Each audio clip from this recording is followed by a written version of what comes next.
Welcome back to the Keeper of the City, and today I want to talk about the war in Afghanistan. Lately, there has been increased violence in Afghanistan amongst the insurgency, and they've been calling for more troops for Barack Obama to send. But see, this is the problem. When we voted for Barack Obama, we voted for change, a change in our strategy, a change in our ideology. If we leave out of Iraq and enter into Afghanistan, that's like going out the back door and coming back in the front door all over again. And the thing is, you cannot win a war against ideology based on, bringing the military as far as guns, missiles, and infantry. If it was possible, then you wouldn't have gangs and hate organizations here in America. Whether somebody likes you or don't like you or agree or disagree with you, they have a right to as a human being. In America, we call that freedom of speech and freedom of expression, and it's in our First Amendment. So, if Americans have that right, so should every individual of this world have that right. Not saying I agree with it, because there's certain things other countries do hate about us, and there's certain things we hate about other countries. But that's no need to go to war. And if you talk about September 11th, that was amongst a few individuals who only knew about that, and most of them are either dead or locked up. And it's been 8 years, and a lot of bloodshed on both sides has been wasted.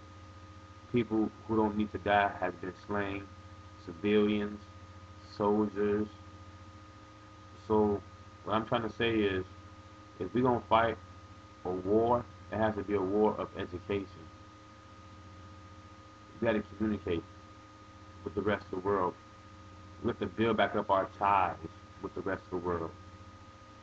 Europe want us out of the Middle East. America want us in because they want us. Americans feel that we got to show that we're strong, that we're tough. It's all propaganda. Because first of all, America is one of the most well protected countries in the world, and I wouldn't even say well. I would say it's the most protected country in the world, even though we're going through this turmoil. The way we got caught on September 11th was we were slipping as a government and as a society.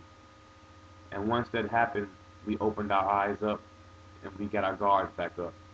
So there's no need for us to be overseas in an 8, 10, 20, 30-year war fighting an ideology that would never change.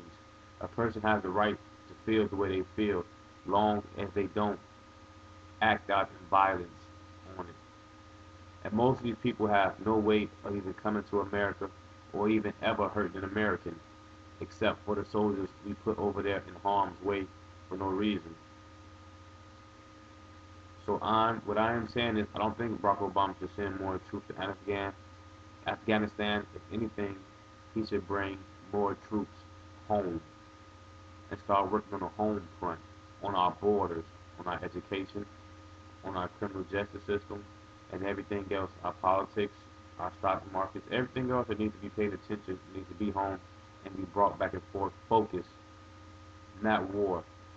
Not saying I'm some old anti-war person, because if you have to go to war, you have to go to war to protect your family. But right now, we're not in that situation because we have more chance of walking outside our front door and get killed by a robber, gang member, or anybody else than we do of a terrorist. So we need to stop portraying like terrorists have the capabilities of coming over here overnight, which they don't.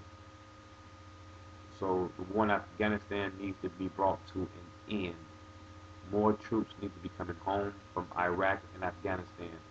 We need to supply these countries with weapons and with strategic strategies to protect themselves, but bring our troops home. And this is how I feel about the war in Afghanistan, my brother and sister